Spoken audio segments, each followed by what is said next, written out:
오늘 축복의 불쏘시개라는 제목으로 하나님 말씀 함께 나누도록 하겠습니다. 제가 군 생활을 할 때 일인데요. 벌써 10년이 넘은 일이긴 한데 제 군 생활을 할 때 분기마다 이렇게 산에 올라가서 하는 훈련이 있었습니다. 그런데 이제 밤이 되면 어두우니까 반드시 해야 될 것이 있었는데 어둡고 추우니까 불을 꼭 피웠어야 돼요. 그런데 산에 오후에 좀만 이 해가 지더라도 벌써 이슬이 맺히고 굉장히 습기가 가득해서 이 불을 붙이려고 나뭇가지를 아무리 잘 모아와도 불이 잘 안 붙는단 말이에요. 그러니까 이걸 분기마다 반복하는데 나뭇가지 불이 하도 안 붙으니까 불이 붙어야 반합에 밥도 해 먹고 뭐 라면도 해 먹고 따뜻하게 있을 텐데 불이 안 붙으니까 저희 부대원들이 아이디어를 냈던 적이 있습니다. 어떤 아이디어를 냈냐면은 우리가 휴지를 엄청 많이 가져가죠. 또 그때 뭐 오랜 일이지만 코로나 이전에도 손소독제가 이미 있었단 말이에요. 그게 알코올이잖아요. 그래서 우리가 손소독제를 많이 챙기자. 그래서 나뭇가지에 휴지랑 손소독제를 엄청 많이 부어가지고 불을 붙여보자. 잘 붙도록. 그렇게 한 적이 있습니다. 실제로 그렇게 해보니까 습기 때문에 잘 안 붙던 나뭇가지도 이런 불쏘시개와 같은 그러한 재료들이 있으니까요. 불이 잘 붙어서 저희가 따뜻하게 군 생활을 할 수 있었습니다. 불쏘시개란 바로 그런 것입니다. 어떤 것에 불을 붙이기에 앞서서 화력을 돋구어주는 종이나 잎사귀나 뭐 이런 재료, 먼저 화력을 돋구어주는 그런 재료를 불쏘시개라고 합니다. 하나님이 우리에게 축복을 주실 때도 불쏘시개처럼 이 축복을 내 주변 사람들에게 전달하는 그런 사람들이 종종 있습니다. 어떤 한 사람으로 인해서 교회 전체가 많은 복을 받기도 하고요. 어떤 한 사람으로 인해서 그 가정 전체가 하나님이 주시는 큰 복을 더 많이 받기도 합니다. 한 사람의 불쏘시개와 같은 사람으로 인해서 사역도 활발해지고 축복도 활발해지고 이렇게 축복을 확대해주는 그런 사람들이 있다는 것이죠. 내가 속한 가정, 사업장, 직장, 어떤 공동체 그 영역 가운데 불쏘시개와 같은 사람이 있더라라는 것을 우리가 생각해 볼 때 나도 그런 사람이 되어야겠다 라는 생각을 우리가 해볼 수 있을 것 같습니다. 오늘 본문 사사기 1장 11절에서 16절 말씀에는 불쏘시개와 같은 두 명의 인물이 등장해요. 우리가 오늘 그러한 사람들을 좀 보기 원하는데요. 첫 번째는 우리가 14절에 보니까 그 사람이 등장이 합니다. 14절 악사가 출가할 때라고 하면서 이 첫 번째 인물로 악사라는 여인이 나오고 있음을 우리가 발견할 수 있습니다. 12절부터 보면은 갈렙이 말하기를 기랴세벨을 쳐서 그것을 점령하는 자에게는 내 딸 악사를 아내로 주겠다라고 하는 걸 보니까 이 악사라는 여인은 누구예요? 갈렙의 딸입니다. 갈렙은 누구일까요? 12 정탐꾼 중에 여호수아와 함께 유일하게 긍정적인 보고를 했던 사람이에요. 하나님의 언약이면 우리가 가나안 땅 능히 들어갈 수 있습니다. 긍정적인 보고를 하면서 그 믿음을 보여줬던 사람이 갈렙입니다. 또 갈렙은 나이가 85세 때 어떤 믿음의 선포를 하냐면 여호수아에게 이 산지를 내게 주소서. 좋은 땅을 달라는 것도 아니에요.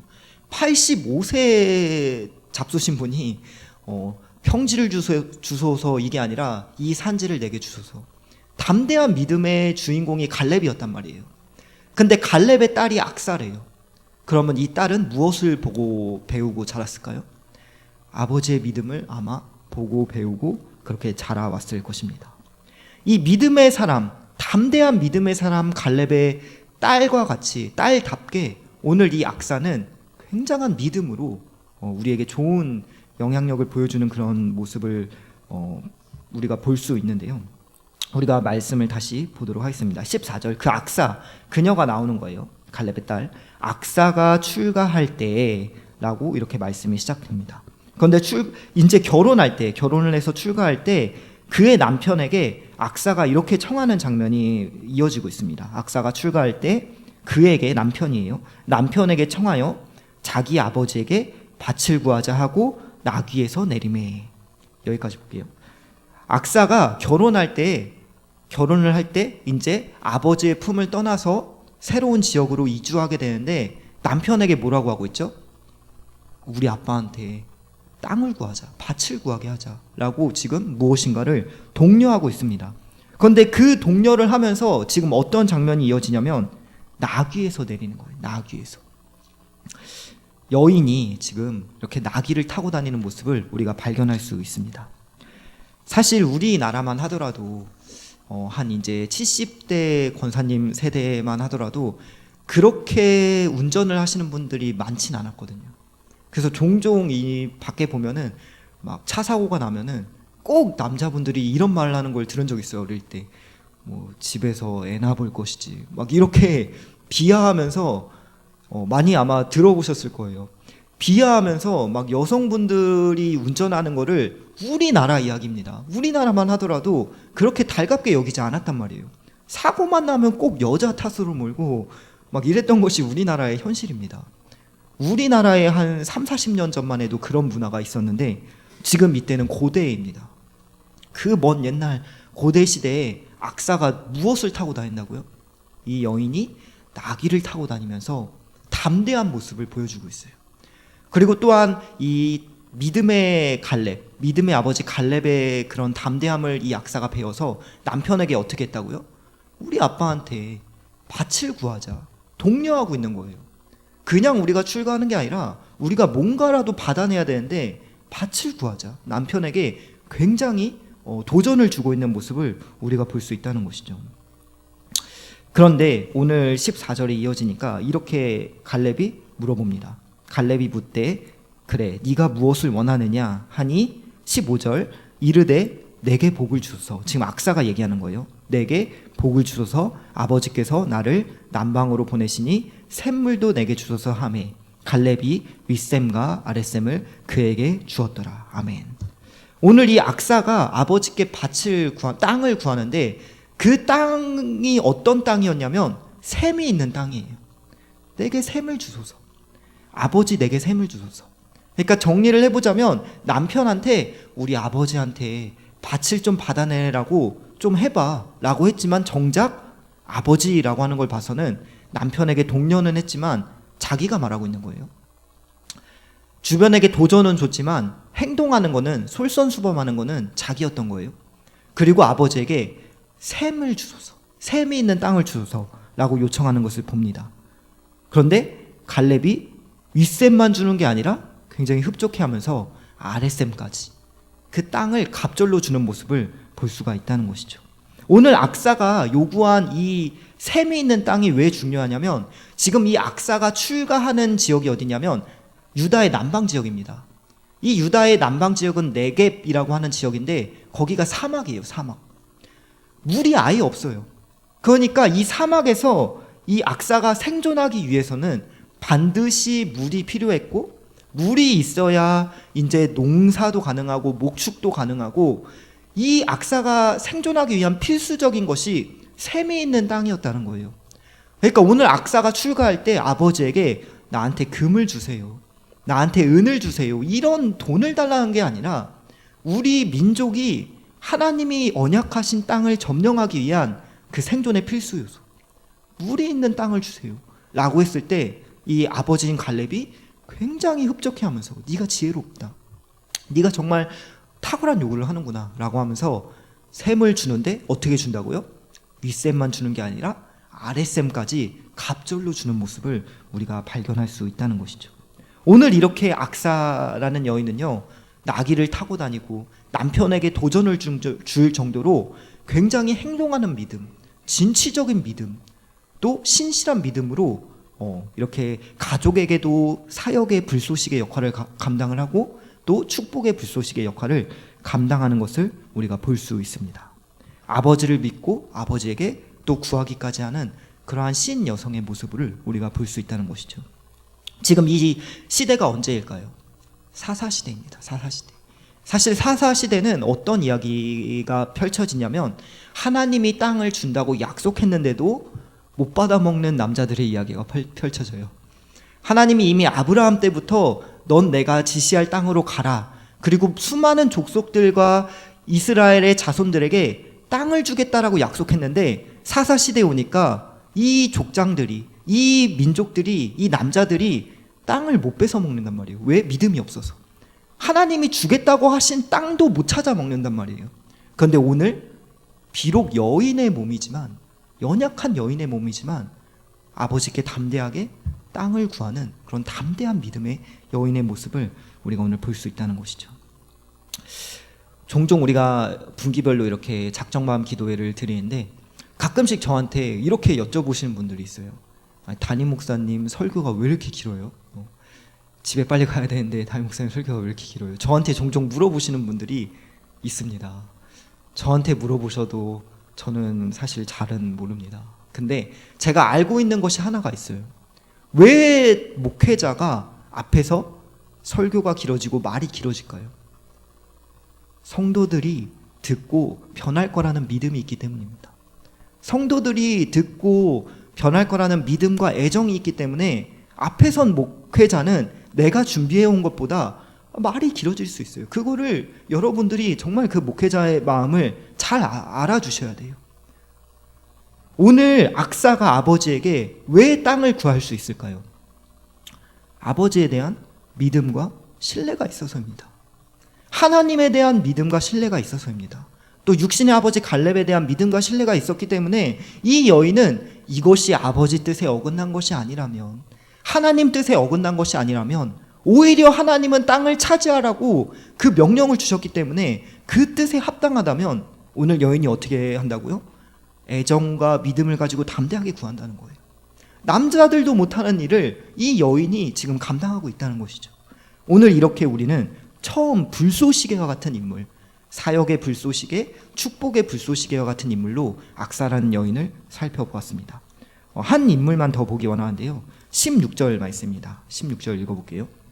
모세의 장인은 갠 사람이라 그의 자손이 유다 자손과 함께 종려나무 성읍에서 올라가서 아란 남방의 유다 황무지에 이르러 그 백성 중에 거주하니라. 아멘. 지금 누구가 나오죠? 이제 모세의 장인이라는 사람이 나옵니다. 모세의 장인은 어떤 사람이래요? 갠 사람입니다. 모세의 장인은 미디안의 제사장 출신이고 갠 사람, 이방인입니다. 이드로라고도 불리고 호밥이라고도 불리는 그러한 모세의 장인입니다. 성경에 여러 차례 등장하는 사람인데요. 오늘 앞에는 악사라는 여인의 인물 이야기가 나왔잖아요. 지금 이어지는 이야기는 이제 갠 사람 이야기, 이방인 이야기가 이어집니다. 결코 우연이 아니에요. 여인 이야기 다음에 이방인 이야기가 의도적으로 지금 이렇게 우리에게 소개되고 있습니다. 그런데 이 이방인은 성경에서 놀라운 사역을 잘 감당하는데요. 우리가 잘 알다시피 모세가 이집트에 있을 때 잠시 이집트에서 피난을 간 적이 있는데 그때 이 장인을 굉장히 의지하게 됩니다. 그래서 이 장인의 딸과 실제로 그 딸을 아내로 맡게 되죠. 그렇게 인연이 이어지고요. 출애굽한 이후에도 이 모세는 장인에게 끊임없이 가서 어떤 리더십에 대한 조언도 듣고 광야 생활에 대한 조언도 듣고 우리와 함께 해주세요 이런 요청을 하게 됩니다. 민수기 10장 29절 말씀 보니까 놀라운 광경이 펼쳐지는데요. 모세가 이 미디안 장인에게, 이 이방인에게 제발 우리와 함께 해주세요. 그러니까 이 모세의 장인이 나는 내 친족에게 돌아가야 된다. 안 된다. 그러니까 막 모세가, 언약 백성인 모세가 이방인에게 애걸복걸하면서 제발 우리와 같이 가주세요. 당신 있어야 이스라엘에게 복이 있습니다. 우리와 함께 해주세요. 그러나 장인은 안 된다. 이런 장면이 펼쳐진단 말이에요. 말 그대로 모세에게 있어서 이 미디안 이 장인은 그야말로 축복의 불쏘시개, 그야말로 사역의 불쏘시개의 그런 불쏘시개와 같은 존재였기 때문에 우리와 제발 함께 해주세요. 이렇게 요청하고 있었다는 것이죠. 장인은 그것을 거절했지만 오늘 이 사사기 시대에 와서 우리가 방금 읽었던 16절 말씀 보니까 어떻게 한대요? 모세 장인 갠 사람이라 그의 자손이 유다 자손과 함께 종려나무 성읍에서 올라가서 아란 남방의 유다 황무지에 이르러 그 백성 중에 거주하니라. 아멘. 말은 내가 내 친족에게 돌아가야 된다라고 모세 장인이 이야기했지만 실상은 지금 사사시대에 어떻게 하고 있죠? 끊임없이 이스라엘과 동행하고 있는 거예요. 한번 튕겨본 거예요.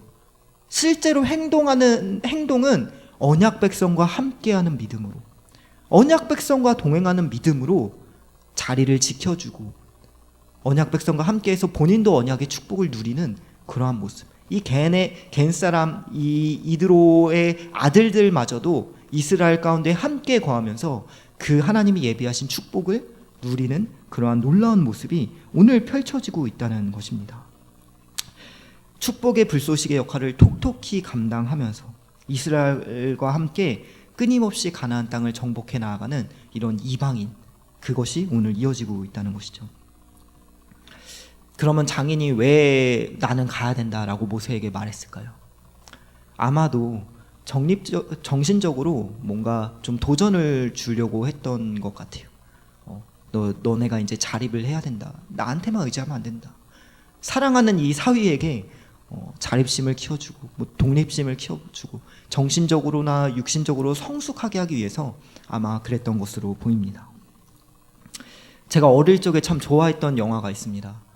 취권이라는 영화인데요, 제가 정말 한 50번은 본 것 같아요. 취권뿐만 아니라 이 중국 무술 영화, 이런 쿵푸 영화를 제가 참 좋아했습니다. 그런데 이런 중국의 쿵푸 영화, 취권과 같은 영화, 이런 거 보면은 꼭 이 흔해 빠진 공식이 있어요. 이야기의 서사를 구성하는 흔해 빠진 공식이 있단 말이에요. 이걸 클리셰라고 하는데, 영화에 클리셰가 있습니다. 그게 뭐냐면, 먼저 이 주인공이 부모님의 복수를 해야만 하는 상황이 찾아와요. 꼭 부모님의 복수. 그런데 본인이 복수를 하기에는 힘이 약하죠. 그래서 복수를 못합니다. 그때 우연히 꼭 발견하는 게 누구예요? 스승을 발견하게 됩니다. 무림의 고수. 치권과 같은 경우에는 그 스승이 막 술 취하고 완전 그냥 노인처럼 보이는데, 알고 보니까 대단한 내공의 그런 사람이었던 거예요. 그래서 어떻게 해서 그 스승님 밑으로 들어가서 이렇게 훈련을 받게 됩니다. 그런데 이 스승님이 꼭 보면은, 중국 이런 무술 영화를 보면은 무술을 알려주는 게 아니라 맨날 허구한 날 가서 산에서 장작 패와라, 가서 화장실 청소해라, 가서 우물에서 물 떠와라, 이런 허드렛 일만 시키는 거예요. 그걸 막 1년을 시키고 2년을 시키고 이러니까 주인공이 막 인내심의 한계가 옵니다. 인내를 계속하지만 이 사람이 확실히 내공자라는 걸 알기 때문에 인내하지만, 인내심의 한계가 왔을 때 막 몇 년이 지나서 이제 폭발을 하면서 어떻게 하죠? 주먹을 스승에게 날리는데, 근데 그때 어떻게 되죠? 주먹을 뻗는 순간 기존에 자기가 가지고 있던 파워와 스피드가 아닌 거예요. 이미 허드렛 일로 이 기초 체력이 붙고 근육이 붙고 애가 이래가지고 기존에 자기가 소유하고 있던 힘과 스피드가 아니라 이 월등히 성장한 힘과 스피드로 막 뻗는 모습을 보고, 스승님이 옳구나, 이제 드디어 스승님이 네가 드디어 기술을 이제야 배울 때가 됐다, 기술을 하나 둘 알려주니까 동년 이 또래들보다 압도적으로 빠른 속도로 성장하기 시작합니다. 이게 중국 영화의, 이 무술 영화에 흔해 빠진 클리셰거든요. 거의 대부분 이런 이야기로 진행이 됩니다. 그때 제가 이런 영화를 보면서, 와, 진짜 저 스승이 참 지혜롭다, 얘는 정말 기술을 배울 때가 아니었구나, 저게 필요했구나, 막 이런 거를 제가 깨닫고 막 감탄했던 적이 있습니다. 오늘 이 모세 장인이 어떻게 했다 했죠? 난 너네랑 같이 있으면 안 된다. 굉장히 지혜로운 방법이었어요. 굉장히 자립심을 키워주고 독립심을 키워주고 굉장히 지혜로운 커리큘럼을 가지고 정말 이 언약 백성을 사랑하는 마음으로 지혜롭고 사역에 도전을 주고, 또 본인들이 그러나 실제로 함께 동행해주면서 사역의 불쏘시개, 축복의 불쏘시개의 역할을 지혜롭게 톡톡히 잘 감당하고 있는 것을 우리가 오늘 볼 수 있다는 것입니다. 말씀을 좀 정리해 보려고 하는데요, 오늘 사사기 본문에 보면은 사실은 엑스트라처럼 보일 수 있는 두 명의 인물이 등장했어요. 여인 악사라는 여인과 또 이방인 겐사람 이드로라는 장인의 이야기였습니다. 엑스트라처럼 보이고 연약한 사람들처럼 보였지만, 이들은 담대한 믿음과 행동하는 믿음과 또 주님이 주시는 지혜를 구하면서 지혜로운 행동으로 언약 백성에게 축복의 불쏘시개, 사역의 불쏘시개 역할을 톡톡히 감당했던 모습을 우리가 발견하게 됩니다. 우리 또한 원래는 연약했어요. 원래는 우리는 외인이었고 이방인이었고 심지어 죄인 중에 괴수였고 우리는 죄의 싹스로 다 죽을 그런 비참한 존재였습니다. 그러나 예수 그리스도의 은혜로 말미암아 우리가 놀라운 구원을 얻게 되고 우리 또한 언약 백성이 되었단 말이에요. 그럴 때 우리에게 필요한 것은 무엇일까요?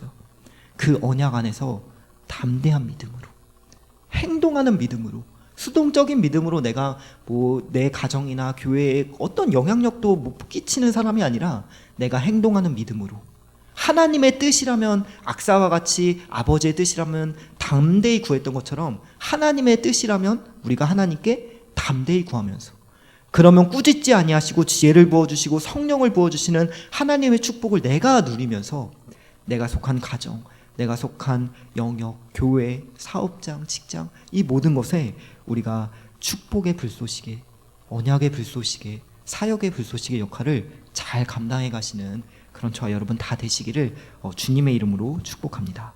기도하겠습니다. 살아계신 아버지 감사합니다. 하나님이 우리와 함께 해주시기만 한다면, 우리가 그 하나님의 언약의 말씀에 대한 담대한 믿음만 갖고 있다면 지금 우리 앞에 있는 어떠한 장애물과 고난을 능히 넘어설 줄로 믿습니다. 오늘 우리 삶에 개입하여 주시고 우리가 살아가는 매일매일의 삶에서, 가정에서, 직장에서, 사업장에서 하나님에 대한 신뢰와 행동하는 믿음으로 축복의 불쏘시개, 사역의 불쏘시개 역할을 톡톡히 감당할 수 있도록 주님 동행하여 주시옵소서. 특별히 아버지께 예물 드리는 손길이 있습니다. 하나님께서 받아주시고 기억하여 주시고 아버지께 드리는 예물이 차고 흔들어 넘칠 수 있도록 갑절로 채워 주시옵소서. 오늘 한날의 삶도 주님께 온전히 의탁하기 원하오니 오늘도 주님께서 능력으로 저희와 동행하여 주시옵소서. 감사합니다. 예수님의 이름으로 기도드립니다. 아멘.